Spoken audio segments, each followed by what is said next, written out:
ఈరోజు అన్యాయంగా అక్రమంగా హరీష్ రావు పిలవడం జరిగింది. హరీష్ రావు పైన ఎలాంటి కూడా కేసులు లేవు.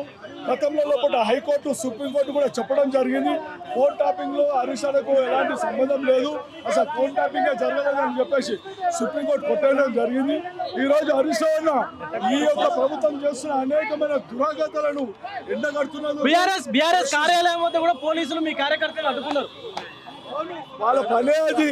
ఓన్లీ బీఆర్ఎస్ పార్టీని అడ్డుకోవాలి, బీఆర్ఎస్ పార్టీని గొంతు నొక్కాలి, హరీష్ రావుని గొంతు నొక్కాలి, కేటీఆర్ ని గొంతు నొక్కాలి. చేయడం అదే పని. ప్రజలు నీకు పట్టం కట్టిరు పరిపాలన చేయమని, ఎక్కడ కూడా పరిపాలన చేయకుండా ఈరోజు అన్యాయంగా అక్రమంగా హరీష్ రావు గొంతెత్తి మాట్లాడితే ఒకటే చెప్తున్నాం, హరీష్ రావు మీద ఎలాంటి కేసు లేదు, హరీష్ రావుకి ఎలాంటి సంబంధాలు లేవు. హరీష్ రావు నిత్యం ప్రజల మనిషి, ప్రజల గురించి పోరాటం చేసి ఎక్కడ అన్యాయం చేస్తే అక్కడ మీరు యూరియా ఇస్తలేరు, యూరియా ఎందుకు ఇస్తలేరని ప్రజల గురించి రైతుల గురించి పోరాటం చేస్తే ఈ హరీష్ రావును గొంతు ఎట్లా నొక్కాలి, అలాని ఏ విధంగా ఆపాలి? సూర్యుడు మీద ఉమ్మేసే అవుతుందా? దున్నపోతు మీద వర్షం కురిసినట్టు ఈ ప్రభుత్వం ఉంది. ఈ ప్రభుత్వం కళ్ళు తెరిచి ఇలాంటి మంచి నాయకుని హరీష్ రావును అన్యాయంగా అక్రంగా ఈరోజు పోలీస్ స్టేషన్ పిలవటం చాలా దారుణం, అన్యాయం. యావత్ తెలంగాణ ప్రజలందరూ ఖండిస్తున్నారు. మేము ఒకటే అంటున్నాం, మేము ఉద్యమంలోకి వచ్చినాం, మాకు ఉద్యమంలో పడ్డ కేసులు అరెస్టులు కొత్త కావు. మేము పోరాటం చేస్తాం. బీఆర్ఎస్ కార్యాలయం దగ్గర హరీష్ రావుకు మద్దతుగా వచ్చినటువంటి కార్యకర్తలందరూ కూడా పోలీసులు అడ్డుకున్నారు, రోడ్డు మీదనే బండ్లు ఆపేశారు. ఈరోజు నేను మాజీ SC/ST కమిషన్ చైర్మన్గా చేసిన. ఇలా మా కార్యకర్తలను అడ్డుకోవడానికి ఈ రాష్ట్రంలో ఉన్న 5,000 మంది పోలీసులను ఈ ఒక్క కార్యక్రమానికి వాడుకున్నది. మేమేమనలే, మేము నిజాయితీగా మీరు ఈ కాంగ్రెస్ పార్టీ 9 గంటలకు 9:15కు నోటీసులు ఇస్తే కూడా, రాత్రి 9 గంటలకు నోటీసులు ఇస్తే కూడా పొద్దున 11 గంటలకు నిజాయితీగా అటెండ్ అయినాం. మీ లెక్క దొంగలం కాదు, మేము దోపిడీదారులం కాదు, మేము అవినీతి చేసేటోళ్ళం కాదు, అక్రమాలు చేసేటోళ్ళం కాదు, మీలాగా వాటాలు పంచుకునేటోళ్ళం కాదు, మేము పూటకో వేసేటోళ్ళ పార్టీ కాదు. మాది నిజాయితీగా నిక్కచ్చిగా తెలంగాణ రాష్ట్ర ప్రజల కోసం ఏర్పడ్డటువంటి పార్టీ, తెలంగాణ రాష్ట్ర ఏర్పాటు కోసమే పుట్టినటువంటి పార్టీ. డెఫినెట్గా మా నాయకుడు తెలంగాణ కోసం పార్టీ పెట్టిండు, తెలంగాణ తెచ్చుకున్నాం. మీరు తెలంగాణ ప్రజలకు అనేక హామీలు ఇచ్చిండ్రు, 420 హామీలు ఇచ్చిండ్రు, 16 డిక్లరేషన్లు ఇచ్చిండ్రు, 6 గ్యారంటీలు ఇచ్చిండు. 6 గ్యారంటీలు సోనియమ్మ ఇస్తే 7వ గ్యారంటీ కింద నేను ఈ రాష్ట్ర ప్రజలకు ప్రజాస్వామ్యం ఇస్తా అన్నాడు. ఎక్కడుంది ప్రజాస్వామ్యం? ప్రజాస్వామ్యాన్ని ఈ రాష్ట్ర ప్రభుత్వం ముఖ్యమంత్రి కూని చేస్తూ ఉన్నాడు. భారత రాజ్యాంగంలో పొందపరిచినటువంటి ఆర్టికల్ 15, 16ను తుంగలో దొక్కుతూ ఉన్నాడు. స్వేచ్ఛ లేదు, ప్రాథమిక హక్కులను కాలరాస్తూ ఉన్నది, మీడియా హక్కులను కాలరాస్తూ ఉన్నారు. మీ బామ్మరిదికి సృజన్ రెడ్డికి టెండర్ ఇవ్వడానికి కోసం మా జర్నలిస్టులను అన్యాయంగా అక్రమంగా రాత్రిపూట అరెస్టులు చేసి జైల్లో పెట్టేటువంటి కుట్రలు చేస్తూ ఉన్నారు. పండుగ పూట వాటిని ప్రశ్నించినందుకు మీ బట్టి విక్రమార్కకు వాటా కావాలి, మీ బామ్మరిదికి వాటా కావాలి, మీ కోమటిరెడ్డికి వాటా కావాలి, పొంగులేటి శ్రీనివాసరెడ్డికి వాటా కావాలి, సీతక్కకు వాటాలు కావాలి. వాటాలు పంచుకొని మూటలు పంచుకోవడానికి రాష్ట్ర ప్రజలు మిమ్మల్ని ముఖ్యమంత్రి చేసిండ్రా? మీ రాష్ట్ర ప్రభుత్వాన్ని ఈ కాంగ్రెస్ పార్టీని అధికారంలోకి తెచ్చారా? ఆ ప్రశ్నించినందుకేనా మా హరీష్ రావు గారి పైన, కేటీఆర్ గారి పైన అక్రమంగా కేసులు పెట్టి సిట్టుల పేరు మీద, కమిషన్ల పేరు మీద CBI ఎంక్వైరీలు వేయడం? ఇది ప్రజలు గమనిస్తూ ఉన్నారు. 6 గ్యారంటీలు ఏమైనా మేము అడుగుతూ ఉన్నాం. ఇప్పుడు గతంలో ఏదైతే లోకల్ బాడీ ఎన్నికలప్పుడు కేటీఆర్కు సంబంధించిన ఈ కార్ రేసు తెరపైకి తీసుకొచ్చి ఇప్పుడు ఈ ఫోన్ ట్యాపింగ్ కేసు కూడా తెరపైకి తీసుకొస్తారంటే హరీష్ రావు మాట్లాడతారు. 2024 ఎన్నికల నుంచి ఏదో ఒక డ్రామా, కమిషన్లు వేసిండ్రు, ఎంక్వైరీలు వేసిండ్రు, సిట్టులు వేసిండ్రు. మొన్న పంచాయతీ ఎన్నికల్లో కూడా కేటీఆర్కు నోటీసులు ఇచ్చిండ్రు. మున్సిపల్ ఎన్నికల్లోనేమో హరీష్ రావు గారికి నోటీసులు ఇచ్చి ఇలా రాజకీయ డ్రామా నడుపుతున్నారు. మీరు సర్కారు నడుపుమంటే కాంగ్రెస్ పార్టీ సర్కస్ నడుపుతూ ఉన్నది నోటీసులు ఇచ్చి.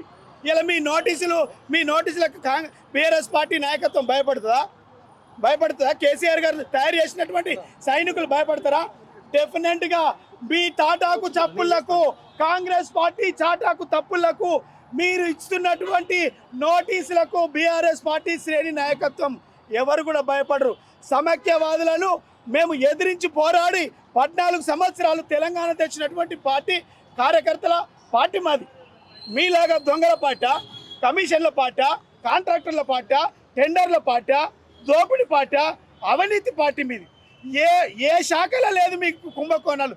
ప్రతి శాఖలో కుంభకోణం జరిగిందని హరీష్ రావు గారు మా పార్టీ ప్రశ్నిస్తున్నందుకు కేసులు పెడతా ఉన్నారు. ఈ రాష్ట్రంలో హరీష్ రావు గారి పైన, కేటీఆర్ గారి పైన 26 పోలీస్ స్టేషన్లలో కేసులు అయినాయి. అయినా మేము ప్రజల తరపున మాట్లాడడం ఆపినమా? ఇల్ టాప్లో 5 లక్షల కుంభకోణం జరిగింది. ల్యాండ్ మాఫియాలో 50,000 కోట్ల కుంభకోణం జరిగింది. కురుకుల స్టూడెంట్లకు ఇచ్చేటువంటి బంకర్ బెడ్లలో కూడా స్కామ్ చేసినటువంటి నీచమైన ప్రభుత్వం. సివిల్ సప్లైలో స్కామ్ జరిగింది, ఫ్లై యాష్లో స్కామ్ జరిగింది, రవాణా శాఖలో స్కామ్ జరిగింది. ఎన్ని స్కాములు జరిగినాయి ఈ రాష్ట్ర ప్రభుత్వం? ఈ స్కాముల గురించి మాట్లాడుతున్నందుకు మా నాయకుల పైన కేసులు పెడతారు. మీరు ఎన్ని కేసులు పెట్టినా, మీరు ఎంత నిర్బంధం పెట్టినా డెఫినెట్గా ప్రజల పక్షాన పుట్టినటువంటి పార్టీ, ప్రజల కోసం మాట్లాడతాం, ప్రజల కోసం ప్రశ్నిస్తాం, ప్రజల కోసమే ఈ పార్టీ నిలబడుతుంది. మీ కలబడుతుంది. మీ పార్టీ అవినీతిని, అరాచకాన్ని, అక్రమాలను ఎప్పటికప్పుడు అసెంబ్లీ బయట ఎండగడతాం, నిలదీస్తాం. ప్రజల పక్షాన కొట్లాడేటువంటి ఏకైక పార్టీ బీఆర్ఎస్ పార్టీ. మీరు కేసులతోని, అక్రమ నిర్బంధాలతోని, అరెస్టులతోని, సిట్టులతోని మమ్మల్ని నిర్బంధించలేరు, నిలువరించలేరు. ఖబర్దార్ ఈ రాష్ట్ర ప్రభుత్వానికి హెచ్చరిస్తా ఉన్నాం. నిన్న రేవంత్ రెడ్డి గారి బామ్మర్ది సృజన్ రెడ్డి కోసం టెండర్ ఇచ్చిండ్రని హరీష్ రావు గారు నిన్న 11 గంటలకు ప్రెస్ మీట్ పెట్టి చెప్పింది. 11 గంటలకు చెప్పగానే అన్న తప్పదన్న 6 గ్యారంటీలు మీ ప్రభుత్వం ఇస్తుంది అన్నది. 7వ గ్యారంటీ కింద మేము ప్రజాస్వామ్యం ఇస్తామన్నారు. మరి ప్రజాస్వామ్యం ఉన్నదా అని అడుగుతూ ఉన్నాం. 6 గ్యారంటీల అమలు గురించి మాట్లాడుతున్నందుకే కదా, 420 హామీల గురించి మాట్లాడుతున్నందుకు, ప్రశ్నిస్తున్నందుకు ఇలా అక్రమంగా కేసులు పెట్టి సిట్ల పేరు మీద, కమిషన్ల పేరు మీద ఎంక్వైరీలు వేసి మా పార్టీని, నాయకత్వాన్ని ఇబ్బంది పెట్టేటువంటి కుట్ర ఈ కాంగ్రెస్ పార్టీ చేస్తుంది. ఈ 2 సంవత్సరాలలో 25 నెలల్లో కాంగ్రెస్ పార్టీ ఏం పని చేయలేదు. కేవలం కమిషన్ల పేరిట, ఎంక్వైరీల పేరిట, సిట్ పేరిట ఎంక్వైరీలు వేసి ఇలా మా పార్టీని అంతా కూడా ఇబ్బంది పెట్టే ప్రయత్నం చేస్తూ ఉన్నారు. ఇలా మొన్న పంచాయతీ ఎన్నికలనేమో కేటీఆర్కి నోటీసులు ఇచ్చిండు, ఇప్పుడు ఈ ఎలక్షన్లో ఏమో హరీష్ రావు గారికి నోటీసులు ఇచ్చిండు. ఇలా మేము ఏం అడుగుతున్నాం? ఈ రాష్ట్ర ప్రభుత్వం మంత్రులు, ముఖ్యమంత్రులు కుంభకోణం చేస్తుండ్రు, మీరు అవినీతి చేస్తుండ్రు. మీకు పరిపాలించమని అధికారం ఇస్తే మీరు ఎందుకు వాటాలు పంచుకుంటున్నారని అడుగుతున్నాం. అది తప్ప తెలంగాణ ఆస్తిని దొంగలు పడ్డట్టు దోసుకొని తింటున్నారని అడుగుతున్నాం మేము. అది తప్ప హరీష్ రావు గారు ఏం అడిగిండ్రు? ఇలా నైనీ బ్లాక్లో కోల్ మైన్లో అవినీతి జరిగింది. ఇలా బట్టి విక్రమార్క గారు ఒక పక్క, ఏంది రేవంత్ రెడ్డి గారు బామ్మర్ది ఒక పక్క, అదేవిధంగా కోమటిరెడ్డి వెంకటరెడ్డి వాళ్ళ తమ్ముని కావాలని ఒక పక్క. ఇలా ఆస్తి పంపకాలు కదా, తెలంగాణ ఆస్తిని దోసుకోవడానికి మీరు వాటాలు పంచుకుంటుంటే అన్ని పేపర్లలో వచ్చింది, అన్ని టీవీలలో వచ్చింది. దాన్ని ఉన్నది ఉన్నట్టు చెప్పినాం.